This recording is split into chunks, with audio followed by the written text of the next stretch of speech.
Motivos e razões pelas quais pessoas que pensam demais podem ser excelentes e ótimos parceiros amorosos e afetivos. Seja bem-vindo, esse aqui é um modelo de vídeo em que eu vou comentar alguns dos artigos e textos, talvez até vídeos também, que eu vejo aí, que eu encontro, que eu acho interessante na internet, que falam, obviamente, sobre psicologia.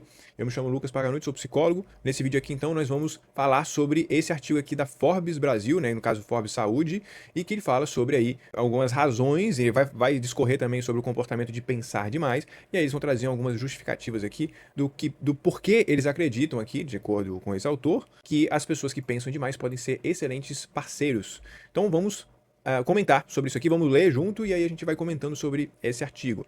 Então pensar demais pode parecer um problema, mas pode também ser fortalecedor, né, das relações.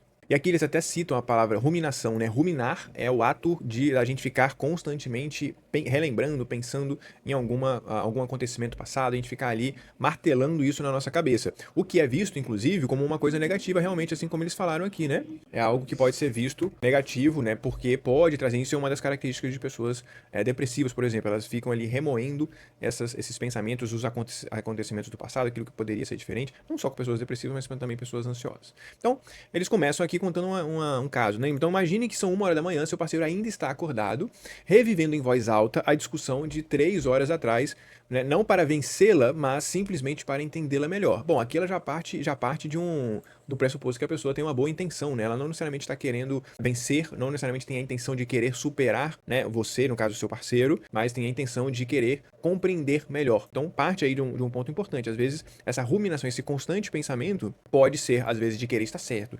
E isso é um ponto importante aqui, né? Às vezes essa ruminação, a gente ficar constantemente pensando, a gente pensa várias e várias vezes sobre o erro, como é que essa pessoa pode ter feito isso, sabe? Então aqui ele já começa, né, eu não sei se ele vai entrar nisso, mas me parece que o tipo de pensamento importa aqui. Se eu fico remoendo na minha cabeça, como que essa pessoa conseguiu falar isso? Mas como ele ousa me tratar desse jeito? Se for esse tipo de pensamento, a tendência é que pode ser realmente caminhar para algo ruim. Mas aqui a gente tá vendo não, que ele tem uma intenção positiva. Então essa pessoa tá lá pensando, já por 3 horas, está analisando cada palavra, tentando descobrir o que deixou passar ou algo que disse de errado. Ou seja, ele tem uma intenção positiva, ele tem uma intenção de querer ser melhor ou talvez entender como que ele poderia resolver aquele problema e voltar a ter uma boa relação, né? Ou pelo menos estar bem com o seu cônjuge. A maioria das pessoas chamaria isso de cansativo. Algumas diriam que ela pensa demais ou que isso é um sinal de alerta, de hiperfoco. Mas, e se isso, na verdade, for um sinal de algo valioso? Pensar demais tem uma péssima reputação nos conselhos sobre relacionamentos, costuma ser associada à ansiedade, insegurança e carência, o trio de características com as quais ninguém quer lidar com em um parceiro. Mas esse enquadramento deixa algo passar importante. Quando você observa que as pessoas realmente estão fazendo o processamento cognitivo e emocional por trás disso, as pesquisas podem contar uma história diferente. Aqui estão 3 razões pelas quais, na verdade, pode ser ótimos parceiros. A primeira é, então, pessoas que pensam demais processam conflitos com mais profundidade. Eis o paradoxo: quem está revivendo a discussão às 1 hora da manhã tem mais chance de te perdoar do que quem dormiu e simplesmente esqueceu. O senso comum trata a ruminação, a repetição mental de eventos difíceis como inimiga da paz emocional. E ela pode ser, se evoluir para a culpa ou ressentimento. Então aqui é um ponto interessante, né? Eles até reforçam aquilo que eu acabei de falar. Tá, nada adianta aqui, não é necessariamente você ficar ali remoendo, pensando over and over again sobre o acontecido. Precisa ser, né, algo que tenha uma intenção meio que positiva, tentando entender aonde eu errei, como é que eu posso ajustar, como é que eu posso melhorar a minha comunicação para acertar, por que eu reagi daquela forma, por que eu estava sentindo daquela maneira. Então esses tipos de pensamentos são funcionais e podem ajudar. Inclusive, eu acho que a maioria das pessoas não vão ter esse tipo de pensamento, tá? Por exemplo, através da psicoterapia a gente consegue, através de um intermediário, de alguém que é imparcial naquela situação, consegue talvez te ajudar a refletir, fazer novas perguntas para te ajudar a despertar dentro de você essa empatia para com o outro, essa empatia para com você mesmo, de entender quais foram os seus sentimentos, qual foi a necessidade que não foi atendida. Agora, acreditar que pessoas que pensam demais podem chegar nesse tipo de conclusões, né, de caminho por conta própria, é um otimismo. Mas é legal, é interessante, é possível, mas eu acho que é mais comum, infelizmente, a gente encontrar pessoas que estão ali remoendo culpa, remoendo ressentimento, né? Muito mais comum. No entanto, um estudo longitudinal, olha só, com mais de 200 casais, publicado pela Personality and Social Psychology Bulletin, encontrou algo mais sutil. Quando a ruminação vem acompanhada de... Aí, eu acabei de falar, né? Vem acompanhada de empatia, ela prevê o perdão. E o perdão, por sua vez, é um dos maiores indicadores de qualidade conjugal no longo prazo. Olha só que interessante. né? Eu não sei se eles, da onde eles tiraram essa informação, mas me parece plausível, né? Que a gente tem essa capacidade de perdoar. Então, a ruminação, nesse caso, precisa vir com a empatia, querendo entender o outro, querendo entender o que você sentiu, o que o outro possivelmente sentiu, às vezes se auto-perdoando por aquilo que você fez, para que você possa depois conseguir pedir perdão e algo nesse sentido. Então, isso importa porque sugere que as pessoas não estão apenas revivendo situações para culpar alguém, mas para compreender também. Ou seja, né, as pessoas que pensam demais, elas podem estar ali hiperfocadas, como foi citado aqui um termo, buscando compreender aquela situação para que ela possa resolvê-la, né? Porque é importante para ela resolver aquela situação. Elas revisitam mentalmente perguntas como: o que realmente incomodou a pessoa? Será que fui indiferente sem perceber? Isso era mesmo sobre louça ou sobre algo mais profundo? Uma outra questão que às vezes pode acontecer aqui, né? É a pessoa, por exemplo, seu cônjuge é uma pessoa que te conhece, uma pessoa que eu imagino que queira o teu bem, né? Em alguns casos, ou em alguns momentos. Às vezes ela vai lá e aponta pra gente e chama a gente de alguma coisa que nos ofende. Só que uma pergunta que você pode fazer aqui nesse momento também é: será que eu sou isso mesmo? Por que será que ela me chamou disso? Ou que ele me chamou daquilo, né? Insensível, não tem empatia, pensa só em você mesmo, sei lá. Por que ele pensou? Por que essa pessoa pensou nisso? Olha só que pergunta interessante aqui que eles colocam. Isso era mesmo sobre a louça? Quantas e quantas vezes eu, numa discussão, por exemplo, com a minha esposa, eu entendendo que aquilo que ela estava falando, e não só com a minha esposa, com outras pessoas também, era fruto da raiva. A pessoa não estava consciente daquilo que ela estava falando. Né, numa discussão, por exemplo, né, não uma discussão, mas uma conversa mais aflorada com a minha esposa, e ela estava dizendo, eu lembro que eu respondi assim: olha, você está com raiva. Ok, eu compreendo a sua resposta, né, eu compreendo o seu posicionamento porque você está com raiva. Então não respondi para aflorar a raiva dela, não me levei pro pessoal achando que o que ela estava falando era o que ela realmente acredita. Porque na verdade ela estava com raiva ali. E eu sabia que quando aquela raiva passar, a gente poderia voltar a conversar se fosse o caso. Então, isso é interessante, né? A gente refletir, será que é sobre a louça mesmo? Às vezes as pessoas chamam a gente a atenção, né? De uma coisa aparentemente besta, mas por trás daquilo existe uma coisa que é real, que é o sentimento, que é a necessidade que aquela pessoa tem. O que não está sendo atendida.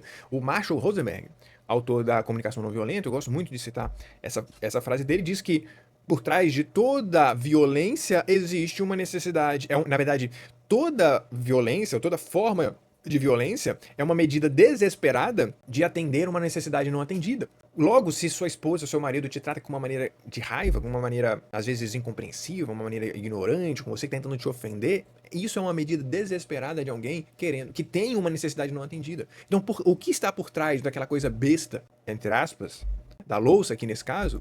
Será que não existe algo mais importante ali em jogo? E muitas pessoas, muito mais do que 50% das pessoas, não conseguem perceber isso. Fica lá, não, mas porque ela tá me criticando só porque eu não lavei a louça, só porque eu não arrumei a cama. Não, mas isso pode ser o quê? Sabe, a ponta do iceberg.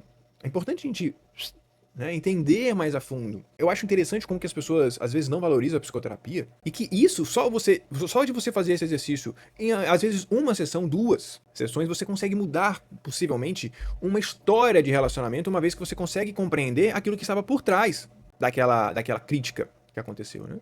Esse tipo de processamento, quando emocionalmente engajado, é exatamente o tipo de trabalho que terapeutas levam meses para ensinar casais. Olha só que interessante. Ou seja, o que parece ser alguém que não superou pode ser, na verdade, alguém fazendo um trabalho interno necessário para superar de verdade. Ok, né? Então, esse pensamento excessivo ele pode ser, então, uma busca de querer superar aquela situação, seguir em frente, talvez, aqui um ponto importante, criar um aprendizado a partir daquela experiência. Isso aqui é extremamente importante. Extremamente importante. Cara, assim, se todas as experiências frustrantes e desafiadoras que você teve na vida você conseguisse extrair dali um aprendizado, putz, primeiro que você se sente melhor em relação àquela experiência passada, né? Porque você fala, putz, pelo menos valeu o aprendizado. Às vezes você teve um prejuízo, às vezes você teve um problema num relacionamento, às vezes você confiou numa pessoa, a pessoa te traiu, né?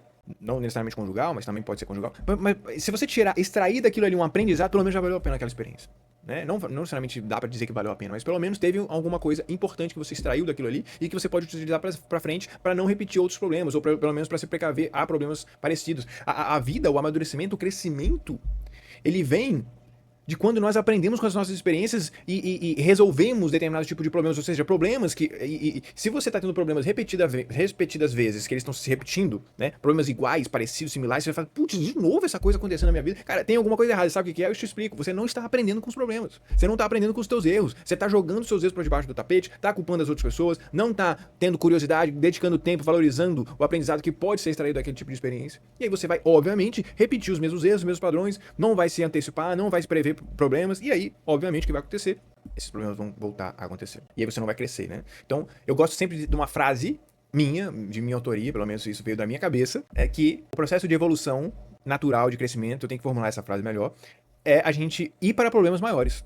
Você está no mesmo problema durante anos, você está estagnado, você não está aprendendo nada. Então você tem que ir para um problema maior, cara. Sua vida tem que ser. Por isso que primeiro a gente aprende, sei lá, né, as coisas simples da vida quando a gente é criança. Depois a gente começa a adolescência, a gente começa a vida social, as coisas mais complexas. Depois a juventude, a gente começa a trabalho, lidar com pessoas mais difíceis, enfim. Depois a gente vai pro adulto ali, a gente vai casar, aí problema, né? Também problemas maiores. Depois, daqui a pouco você tem filho, problema maior. Daqui a pouco você tá ficando velho, aí é saúde, e um monte de. Então a vida é assim, cara. A gente vai evoluindo de problemas. Né? É natural isso. Agora, isso não é pra ser uma coisa, né, desgastante. Mas enfim, voltando aqui para o negócio, eu já divaguei demais sobre esse assunto. Voltando aqui para o ponto, né? Se você quiser mais sobre isso, clica aqui embaixo, curta, compartilha e se inscreve, porque a gente vai voltar aqui para reflexões como essas aqui. Então, o segundo ponto que eles trazem aqui, né, que são 3 verdades, 3 razões pelas quais pessoas que pensam demais podem ser ótimos parceiros, o segundo ponto é são menos propensos a trair. Olha só aqui a afirmativa forte, hein? Pensar demais geralmente está ligado a um traço de personalidade, a conscienciosidade, especialmente na faceta de deliberação. Pessoas altamente conscienciosas pensam antes de agir, antecipam consequências e avaliam cenários. Pesquisas com dados do estudo Midlife in the United States mostraram que a cada aumento desse traço, a chance de infidelidade conjugal cai em mais da metade. É um dos preditores mais fortes de fidelidade na literatura. Olha só que interessante, né? Não sei de onde eles tiraram isso, né? Esse estudo aqui é bem feito e tal, mas tem um certo grau de plausibilidade, né? A conscienciosidade é um traço de personalidade de pessoas que são mais... Podem ser realmente pessoas que são mais focadas em resultados, em metas. Elas conseguem planejar e fazer as coisas, elas talvez tenham mais uma percepção assim de consequências de longo prazo, são mais movidos a longo prazo e menos imediatismo. Então pode ser realmente que isso faça bastante sentido. A conexão direta, então, é o mesmo ciclo mental que faz alguém repensar uma mensagem enviada, também entra em ação diante de uma possível atração por outra pessoa. Não entendi, não. Essas pessoas imaginam consequências, antecipam impactos e sentem pesos das decisões antes mesmo de agir. Isso aqui é importante, né? Sentem pesos antes mesmo de agir, né? O peso, né, das decisões. Ou seja, e aí, aqui é um ponto interessante, né? Se você tem empatia pelo seu marido, pela sua esposa, logo você vai tender a se preocupar em resolver os conflitos, em perdoar e pedir perdão, né? Em reconhecer que errou, em conseguir fazer com que você amenize o sofrimento dela, talvez, por conta dos seus comportamentos. Ao mesmo tempo, você pode se sentir doído se você trair, né? Mesmo que ela não descubra, mas você pode ficar doído de você trair, você pode gerar um sofrimento muito maior, então isso pode te gerar um grau de sofrimento, né, antecipatório, o que faz com que iniba esse comportamento, né? Aquele parceiro que hesita em ir ao happy hour porque pode passar a mensagem errada não está sendo paranoico, está exercendo o tipo de reflexão ética que na prática protege o relacionamento. Legal. São menos propensos a atrair porque são pessoas que normalmente entendem o impacto das suas ações, às vezes também sofre com o sofrimento do cônjuge, e aí isso é um ponto importante, né? E pode ser percebido de outras maneiras, não só por um comportamento de pensar excessivamente. O terceiro ponto é percebe que a maioria não percebe. Percebe o que a maioria não percebe. Então, pessoas que pensam demais costumam ser altamente sensíveis ao ambiente. Notam mudanças de tom, pequenos sinais e tensões sutis que passam despercebidos para outras pessoas. Isso aqui ele é bem verdade, por exemplo, para pessoas ansiosas, socialmente ansiosas, né? Então, pessoas que são mais tímidas, elas tendem a notar muito os traços, as reações das pessoas no ambiente. Né? Então, elas são mais atentas realmente aos julgamentos, elas são mais atentas aos pequenos sinais que as pessoas podem estar dentro de um ambiente social, né? A ideia é que aqui que eles estão querendo dizer que pessoas que pensam demais, que podem normalmente ser mais ansiosas, ser mais preocupadas, e não que isso seja ruim, pode ser também, a gente pode aprender a lidar com isso de uma maneira mais funcional, costumam ser altamente sensíveis ao ambiente, que foi o que eu comentei, né? Principalmente pessoas ansiosas socialmente. Isso pode, em alguns casos, gerar ansiedade, como eu comentei, mas em um relacionamento saudável, essa sensibilidade produz algo raro, um parceiro que realmente percebe o outro. Aí, que interessante, eu já falei isso algumas vezes, né? Aqui nesse vídeo. Um estudo de 2017 mostrou que a maior precisão empática, a capacidade de entender corretamente o que o parceiro sente, está ligada à maior satisfação no relacionamento. O pesquisador John Gottman também destacou que responder aos pequenos convites de conexão do parceiro é um dos maiores indicadores de longevidade do casal. Destacou que responder aos pequenos convites de conexão o que é isso? Deve ser tipo pequenos convites sutis, né? De ei, estou querendo conversar com você, mesmo que não seja direto, né? Pode ser isso. O que eu estou entendendo é isso. Aquela comunicação indireta de ei, podemos passar um tempo junto, podemos ver um filme legal, né? E aí que não seja uma coisa direta, né? O casal tem aquela conexão, né? Tipo assim, pô, de gostar de estar junto, de saber. Pô, por exemplo, isso pode acontecer comigo. Então, imagina que eu estou aqui no meu quarto, mexendo alguma coisa no celular de trabalho, e aí a minha esposa vem aqui, passa, não fala nada, meio que fala alguma coisa comigo, na verdade, meio sutil e sai. Às vezes acontece isso. Opa, calma aí, eu acho que minha esposa tá querendo um pouco de atenção. Então desliga e vou, né? Isso é uma coisa que acontece comigo. Pode ser isso que eles estão querendo dizer aqui. Ou seja, aquele parceiro que manda mensagem depois de um jantar tranquilo dizendo: "Você está bem?", pareceu meio diferente hoje. Não está sendo carente. Não está sendo carente. Está oferecendo atenção emocional genuína. Às vezes isso aqui parece meio escrito pelo chat GPT, hein? A questão não é o quanto se pensa, mas para que esse pensamento serve. Quando direcionado com consciência e cuidado, essa energia mental se transforma em base para a intimidade real. É assim, aqui tá cara de chat GPT, né? Mas assim, o que eu diria aqui nesse final, às vezes, quando a gente quer evitar um problema, quer evitar uma discussão, quer evitar, por exemplo, não vamos conversar por isso não, porque a gente vai brigar de novo, é melhor não brigar, é melhor a gente deixar pra lá, sabe? Quando um casal costuma fazer isso, e aí não só no casal, em outras áreas da vida também, se essas coisas acontecem, a tendência é que você vai deixar de resolver alguns problemas que podem ser importantes. Ou seja, esses problemas vão se acumulando e o casal vai tender a ter aqueles momentos de... Aí acontece uma coisa pequena e aí explode. Entendeu? Explode, fala tudo e joga tudo na cara do outro.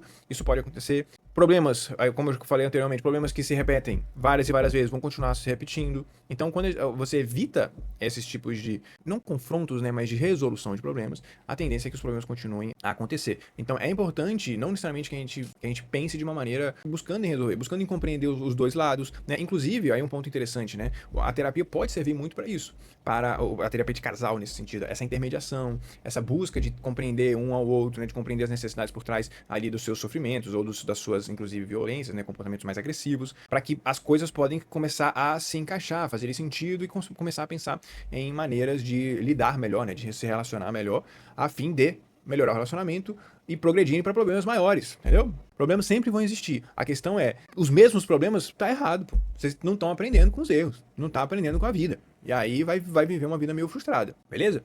Então, essas aí foram as 3 razões pelas quais as pessoas pensam demais e são ótimos parceiros. Se você gostou, deixa os like aí. Se fez sentido pra você também alguma coisa, comenta aqui. E também aqui embaixo vai ter uns links se você quiser conversar comigo, conhecer um pouco mais do meu trabalho. É isso e até o próximo vídeo.